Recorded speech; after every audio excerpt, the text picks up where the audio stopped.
Hello, this is Dr. Brandon, and in these slides we're going to be talking about the problem of evil. And this is a problem that is particular to certain views about reality and certain religious views.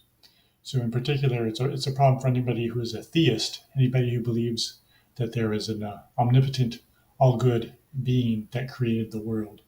And of course, that's a view that's common in a variety of religions, in particular Christianity, Islam, and Judaism. Um, And so let's look at this first slide here. And here's the problem stated by the philosopher John Mackey. And what he's saying here is that it's kind of a logical problem. We have a problem because if there were an omnipotent and completely good being, then that being would get rid of evil. So what he's saying is that only two of these statements can be true.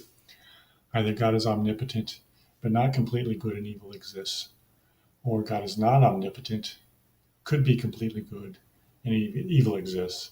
Or if there is an omnipotent and completely good God, then there shouldn't be any evil in the world.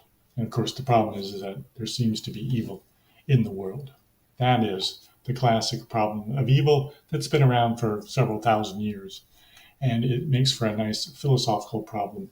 And that's why we're doing it in this course. It's going to introduce a whole bunch of other philosophical issues.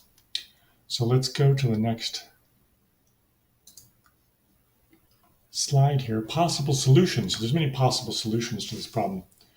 And Mackey lists about 5 of them in his famous article on this topic.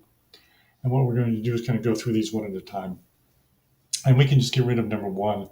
It says evil is an illusion, but that just seems to be false. And in particular, anybody who thinks that God is good also thinks there is evil, typically. And so this isn't going to work. So let's go to the next slide.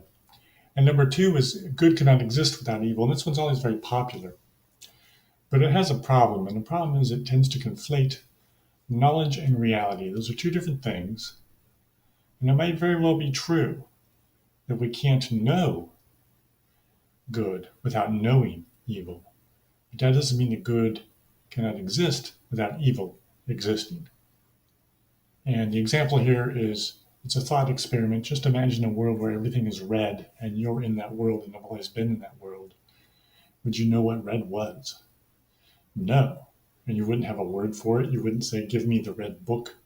You wouldn't have any knowledge of red, really. And yet red would exist because everything in the world would be red, the same shade of red, everything. And so therefore it does look like there could be a world that's all good, but if you were in it, you wouldn't really know that it was all good.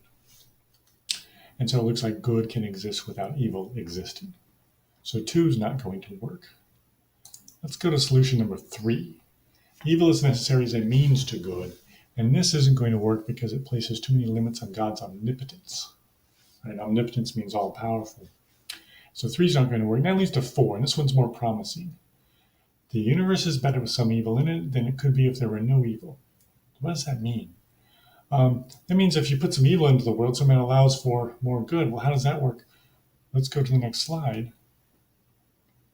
And what you want to think here is you want to think about levels, different kinds of good and evil. And so the most basic kind of good would be pleasure. The most basic kind of evil would be pain. And the question is, if there's pain in the world, does that allow for some other kind of good? And it certainly does. Because if there's pain and suffering in the world, then people can be kind, compassionate, generous, empathetic, in a word, they can be benevolent.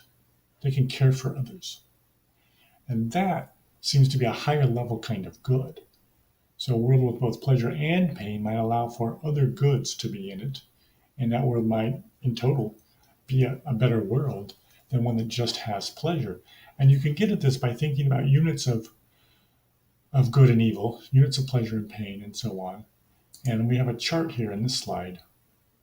And so right here we have the world, right? So this first world, pleasure, no pain. Second world, pleasure and pain. Third world, and so on. Here we have the units of good. Those are positive. Units of evil, negative. Total, evil subtracted from good. And so what we have here, if you look at this first world, there's pleasure and no pain. There's 10 units of pleasure. There's no pain. And so in total, it's 10 units of goodness. And that seems like a better world than one with both pleasure and pain.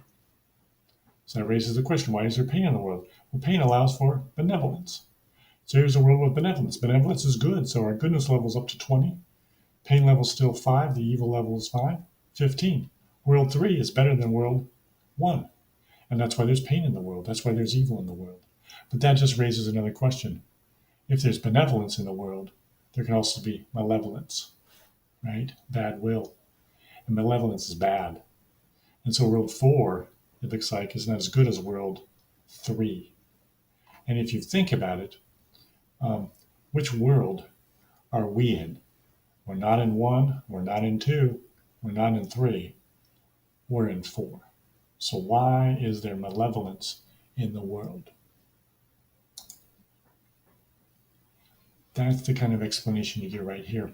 Right? Why is there, and that raises this question, why is there malevolence in the world? And the answer we're going to get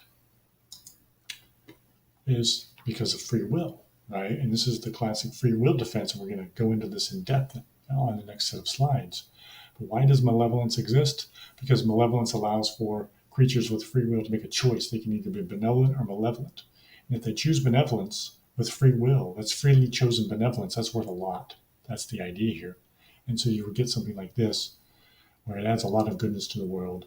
And so a world with benevolence and malevolence and free will is going to be, right, the best world. And so that's why evil exists. But that just raises a further question. Why does free will exist? And now we're going to go in our next set of slides to the free will defense.